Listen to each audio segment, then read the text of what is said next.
You will react, therefore, to all the information you receive according to your conscious beliefs concerning the nature of reality.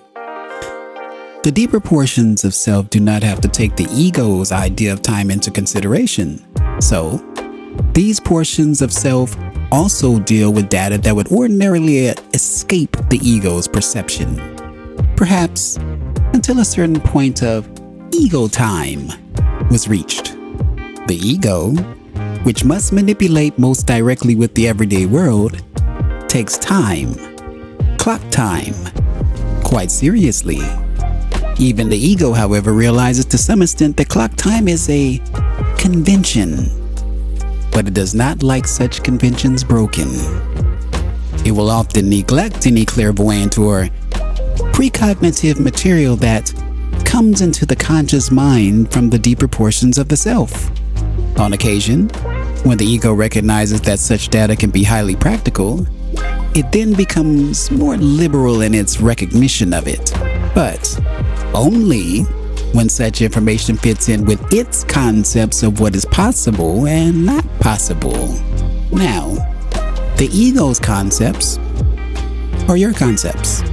Since it is a part of you, if you dwell on ideas of danger or potential disaster, if you think of the world mainly in terms of your physical survival and consider all circumstances that may work against it, then you may find yourself subtly aware of precognitive dreams that foretell incidents of accidents, earthquakes, robberies, or murders.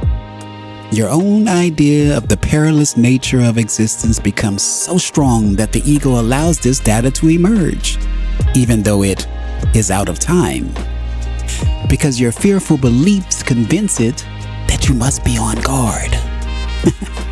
The incidents do not even have to involve you.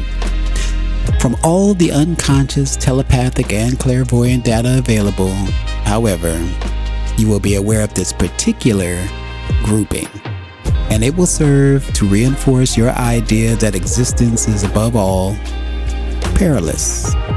If this information becomes available in the dream state, you may then say, "I am frightened of dreams.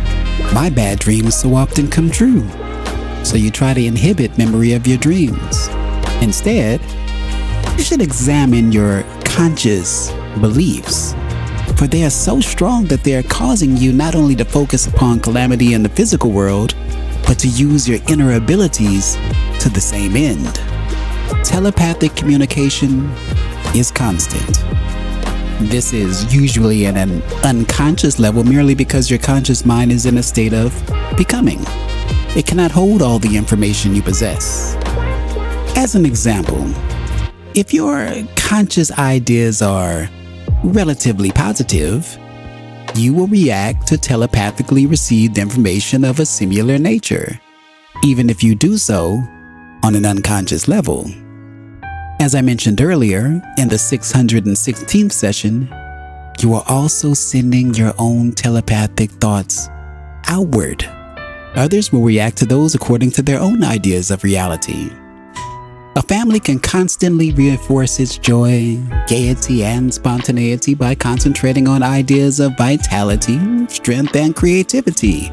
Or it can let half of its energy slip away by reinforcing resentments, angers, and thoughts of doubt and failure. This marks the end of Chapter 4 of The Nature of Personal Reality, Part 16. Seth Speaks. Let's talk about it. So here, Seth is explaining that our conscious beliefs significantly influence how we perceive and interact with the world.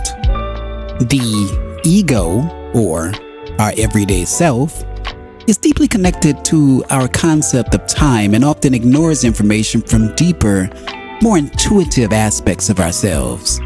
However, the ego can become more receptive to such information when it aligns with its existing beliefs about what is possible or practical. Seth also emphasizes that our conscious beliefs play a vital role in shaping our reality.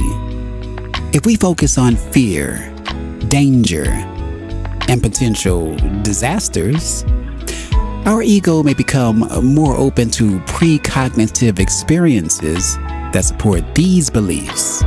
This can reinforce our perception of existence as perilous. Additionally, Seth discusses the constant telepathic communication that occurs at both conscious and unconscious levels.